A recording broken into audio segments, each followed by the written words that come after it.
2시간 넘게 땀 흘려야 오늘 운동 제대로 했다고 생각하시나요? 만약 그 2시간이 근육을 키우는 게 아니라 오히려 파괴하고 있었다면 어떨까요? 이번 시간에는 무조건 길게만 하는 운동이 왜 비효율적인지, 그리고 근육 성장을 위한 최적의 운동 시간, 이른바 골든타임을 찾는 과학적인 원리를 파헤쳐 보겠습니다. 잠시 후 운동을 즉시 멈춰야 하는 명확한 신호랑 열심히는 하는데 근성장이 없는 쓰레기 운동량의 정체를 밝혀드릴 테니까 끝까지 집중해주세요. 운동 시간을 무작정 늘리는 게 근육을 키우는 게 아니라 오히려 회복해야 할 구멍을 더 깊게 파는 행위가 될 수 있다는 이야기. 바로 자극 대 피로 비율이라는 개념으로 설명할 수 있습니다. 운동의 성패는 사실 얼마나 오래 했냐가 아니에요.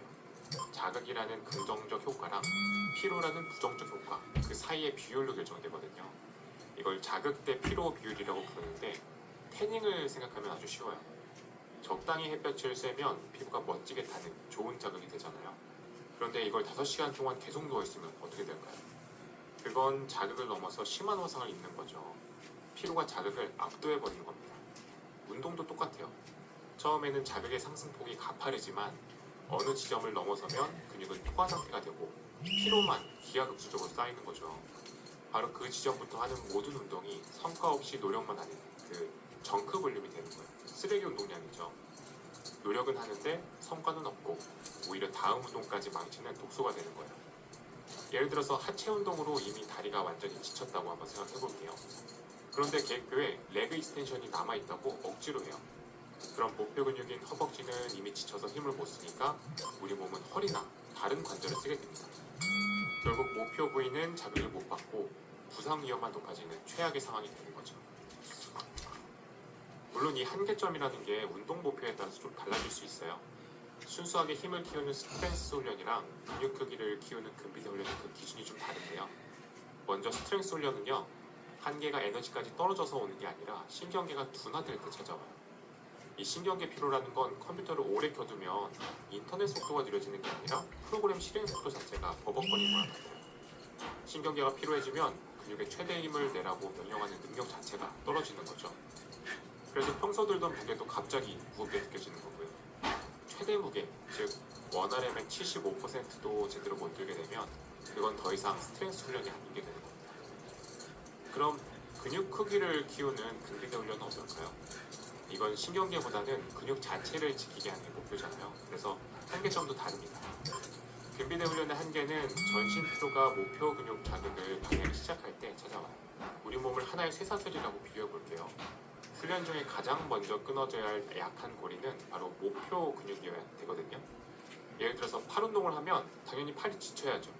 근데 운동을 너무 오래 해서 전신이 지치면요, 팔 근육보다 심폐 능력이 먼저 한계에 도달하거나 코어가 무너져서 자세가 흐트러지는 상황이 생겨요. 결국 목표 근육에 제대로 된 자극을 주기도 전에 다른 요인 때문에 훈련이 끝나버리는 겁니다. 자세가 아주 중요한 기술 훈련은 한계점이 아주 명확합니다.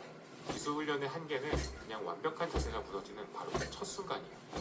피곤한 상태에서 엉성한 동작을 반복하면 우리 뇌는 그 잘못된 자세를 그대로 저장해서 신경회로를 만들거든요. 풀숲에 길을 낼 때 또렷한 정신으로 반듯하게 길을 내야 되는데 피곤해서 비틀거리면서 엉뚱한 곳을 밟으면 길이 엉망이 되는 것과 같죠. 이게 바로 쓰레기를 넣으면 쓰레기가 나온다 라는 원칙이 가장 확실하게 적용되는 영역입니다. 그렇다면 그 이론적인 한계를 넘어서 실제 체육관에서 우리가 언제 운동을 멈춰야 하는지 알려주는 구체적인 신호는 뭘까요? 스트렝스 훈련부터 살펴보죠. 이건 아주 명확한 규칙이 있습니다. 바로 75% 규칙인데요. 내가 한 번 들 수 있는 최대 무게, 즉 원RM의 75%에 해당하는 무게조차 평소의 자세와 속도를 줄 수 없다면 신경계가 퇴근했다는 신호니까 즉시 멈춰야 됩니다. 속도도 중요한 기준이 됩니다. 또 다른 신호가 바로 속도 저하입니다. 바벨을 들어 올리는 속도가 첫 세트랑 비교해서 눈에 띄게 느려졌다면 그만하는 게 좋아요. 억지로 비틀어 올리는 동작은 신경계 피로만 가중시킬 뿐입니다. 현실적인 시간으로 보면 스트렝스 훈련은 길어져도 2시간을 넘기는 건 좀 비효율적이에요. 보통 90분 정도 지나면 우리 몸의 주 에너지원인 글리코겐이 고갈되기 시작하고 무엇보다 스트레스 호르몬인 코르티솔 수치가 급격히 올라가거든요. 이건 근육을 합성하는 게 아니라 오히려 분해하는 상태로 몸이 바뀌는 겁니다. 그래서 만약 스트렝스 훈련이 2시간이 넘어간다면 이건 아마도 휴식 시간에 스마트폰을 너무 오래 보거나 불필요한 보조 운동을 너무 많이 하고 있을 가능성이 큽니다. 그럼 근비대 훈련의 정지 신호는 어떻게 할 수 있을까요? 이건 스트렝스처럼 명확한 무게 기준이 없잖아요. 근비대 훈련에서 운동량, 즉 볼륨은 무제한 부패가 아니라 약의 용량과 같아요. 적정량을 넘으면 도움되죠. 이걸 불 밝기를 조절하는 조광기 스위치에 비유할 수 있어요. 스위치를 돌리면 불이 점점 밝아지지만 끝까지 돌려서 가장 밝아진 상태에서 계속 돌리면 어떻게 될까요? 불이 더 밝아지는 게 아니라 스위치가 고장나겠죠? 근성장 스위치도 마찬가지.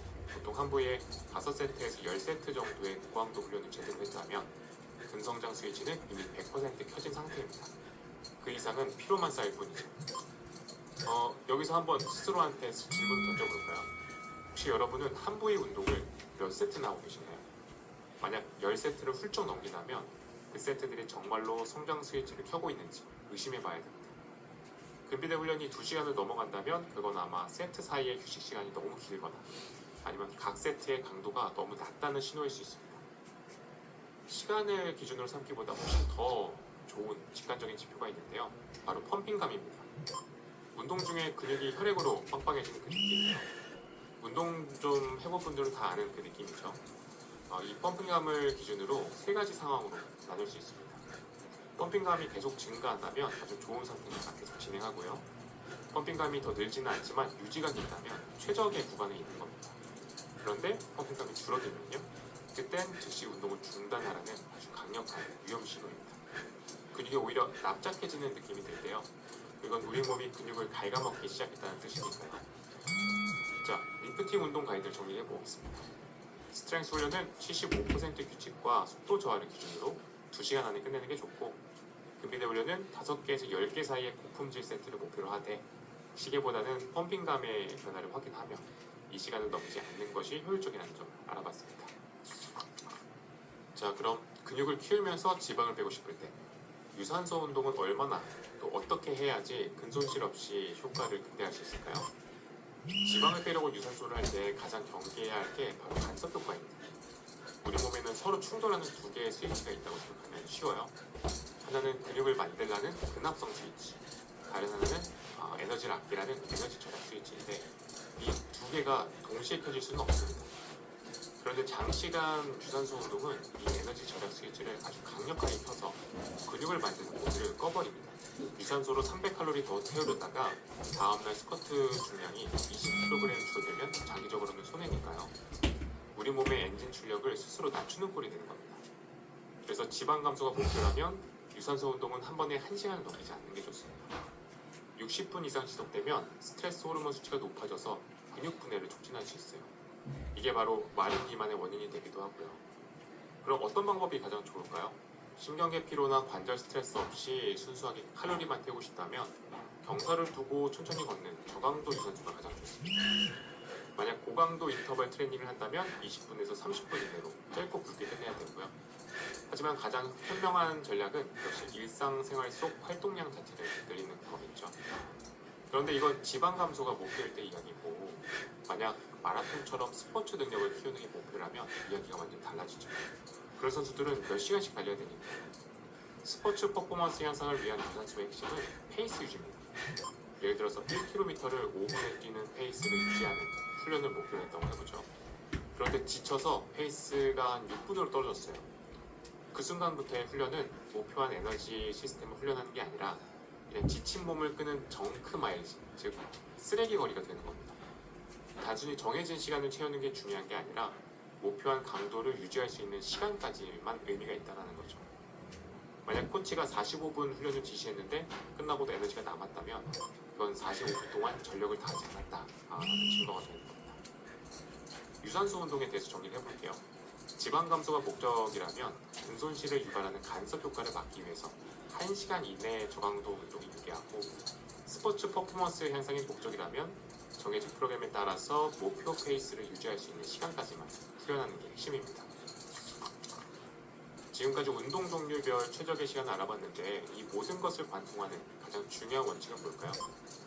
기술 훈련을 포함한 모든 운동에 적용되는 최종 원칙은 완벽한 연습만이 완벽을 만든다는 것입니다. 필요한 상태에서의 연습은 독약과 같아요.